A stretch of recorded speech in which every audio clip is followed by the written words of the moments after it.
What's up, guys? It's your boy Matthew.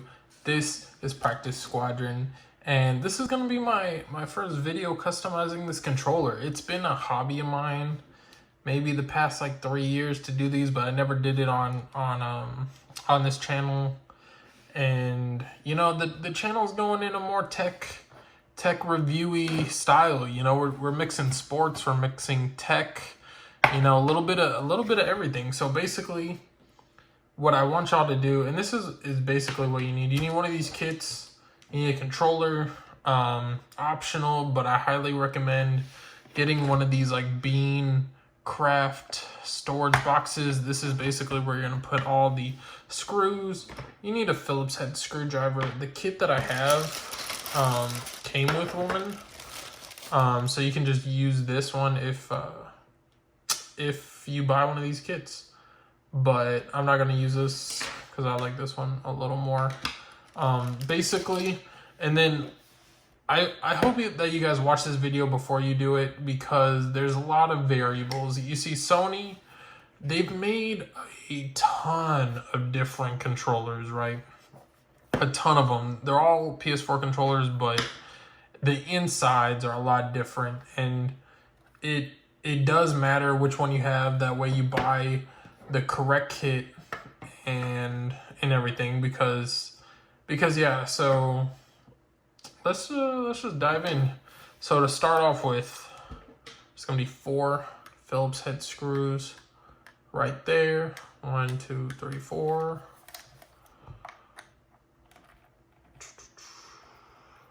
So just unscrew those.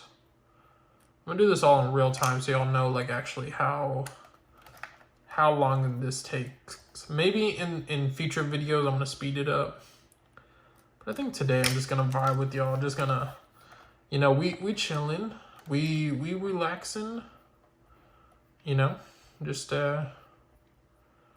unscrewing stuff. And basically the reason why I wanted to do this is because I bought this from GameStop used, and I just feel some type of way, like I don't know where it's been or things like that. And not that that creeps me out or anything, but I think I would just prefer to have like new buttons and a new shell and things like that. And black's kind of lame, let's be honest.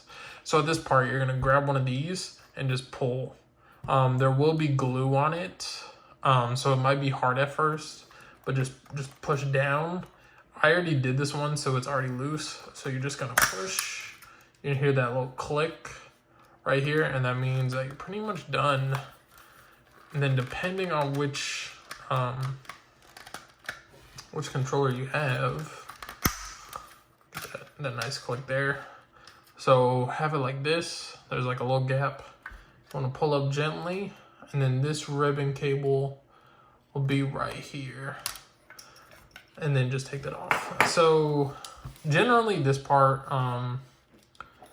you know, if your controller doesn't look like this, don't freak out. I'm going to show you guys at the end how to differentiate. I think one way is just to put in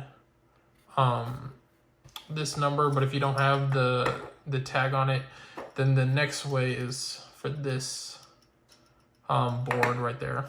So basically what we're going to do next is we're going to have the battery. Take this off.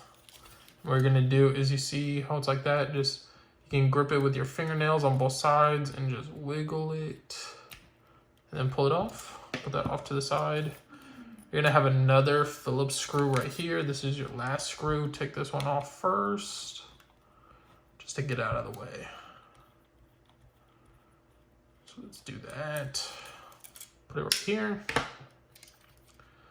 Wiggle this part off. It should come off pretty easy, but just wiggle it if you can. All right, now we have another ribbon cable right here. Just grab it by the blue flap. Push that up, and then just guide it through. I want to, right here, just push in with the joysticks, and then make sure that you do not break the ribbon cable. Okay, so now you have this part, and you have the guts. All right, so here are some things to look out for.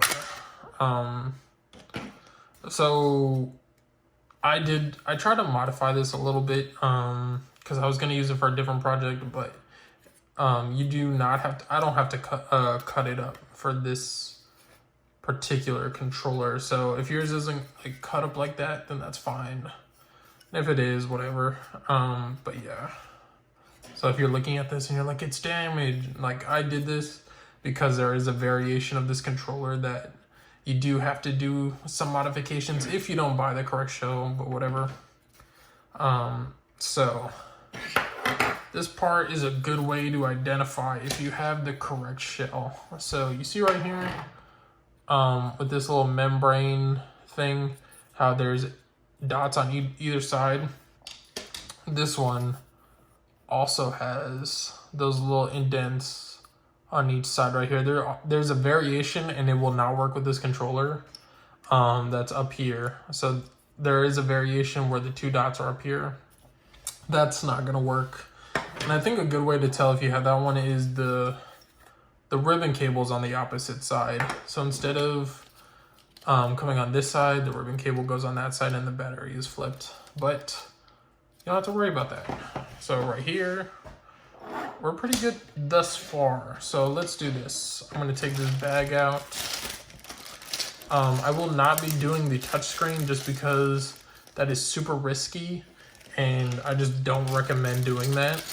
So if you're at home, do that at your own will on a different video. That will not be for me because I'm not trying to ruin my controllers. So let's put the buttons in. And if you want to just use the same buttons that you have, then that's fine too. But not me. I'm just gonna make it all new-esque and what's it called? Not use those buttons from before. So you just plop them in, slide them around until they fit. Do that.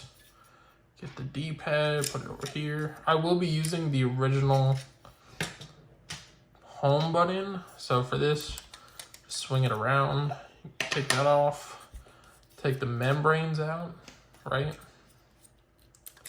Just pull it up, pull this one up, and then I will be using this. So not too bad. Now I'm done with this, so I can put this aside. I'm gonna put the home button in its place. If I can get it to sit, put the membrane on, put it through the little holes, good. This one through the little holes. This one in the little holes. Oh, come on. Just get in there.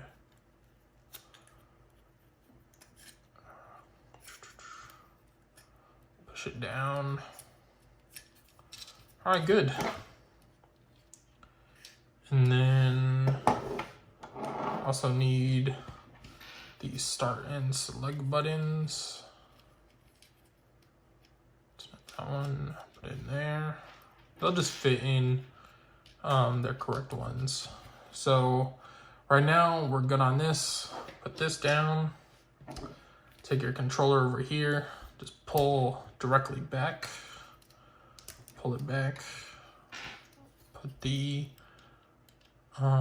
new joysticks on. So if you just wanted to change out the buttons and stuff like that, then same process. So good. I don't know if I'm gonna change these out. I will be changing the R1 and R2 buttons. Oops, you just pull them directly out. This one's a little tough, but got it. So we have right R1, L1. I really don't want to mess with the triggers just because I don't know, I just really do not want to. Let's see. I'm not gonna mess with the triggers. You can at your own risk. But the old style was a lot easier. This one, I really do not want to mess with, so I'm not going to. So now that we're here,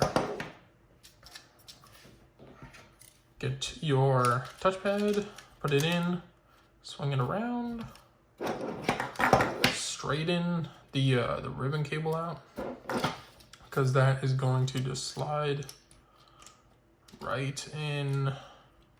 And this does typically need some finagling.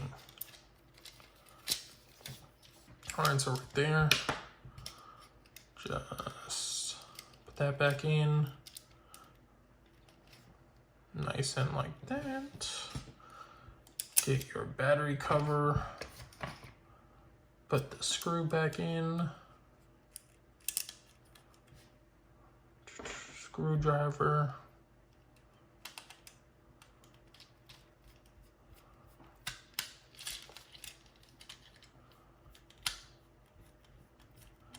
it's gonna make everything nice and firm. Okay, cool. Put the battery back in now.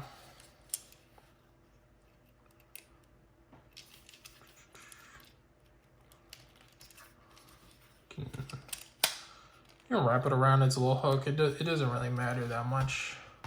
All right, so half the controller is done. Now we can move. I'm not gonna use these to push those apart. So now let's tackle this beast. So, the best thing, if you can undo this, just pull it up, all right? This is like a little tape piece, so, and then there's like a hook. So there's a lot of wiggling in this process.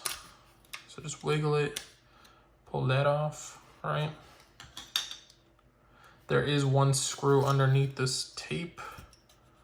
If you can just peel that up a little. You can take this piece off. Get your Phillips screwdriver, undo this. Put it right there. Do some wiggling. All right, get it out. Keep the tape on. Put this off to the side. Come over here. Try to fit it through the opening. Okay, it should line up with the little indents. Move the tape back a little. There's no need to rush, so.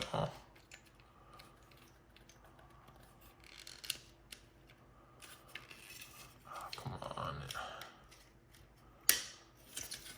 Okay, so a good way to tell is when it clicks in. Pull the tape up a little. Put your screw back on.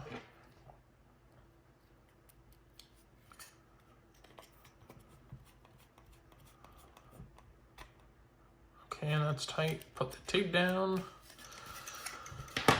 You can put this back on.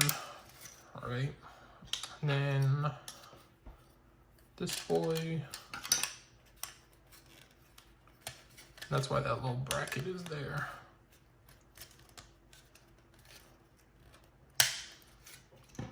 Okay, nice click.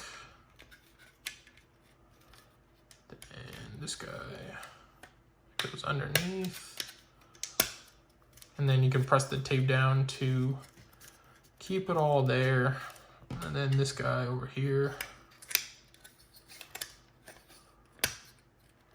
just goes on like that. So now I think we're good to go. Just line the ribbon cable back on. Do not bend it.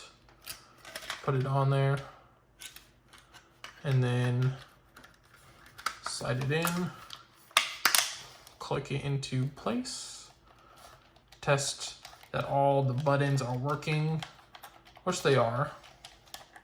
Push in. All right, and now just take your screws,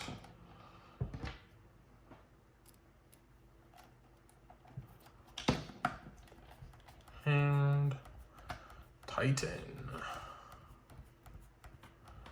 Now, some kits do come with their own screws. I do recommend that you use them just because, you know, the screws that come with the kits are meant for the holes that are drilled in them.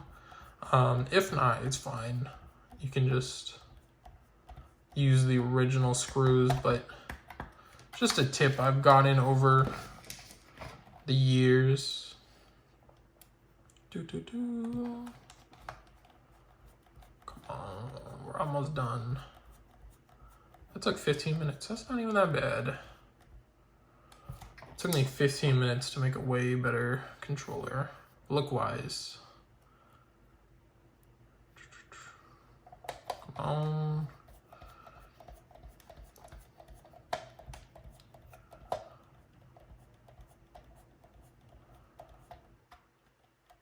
Okay, and then just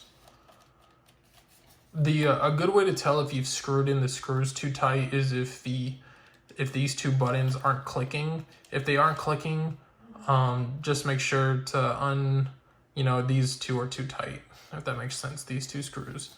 But honestly, everything feels really good, to be honest. And this is clicking in well. All right. Well, guys, we did it.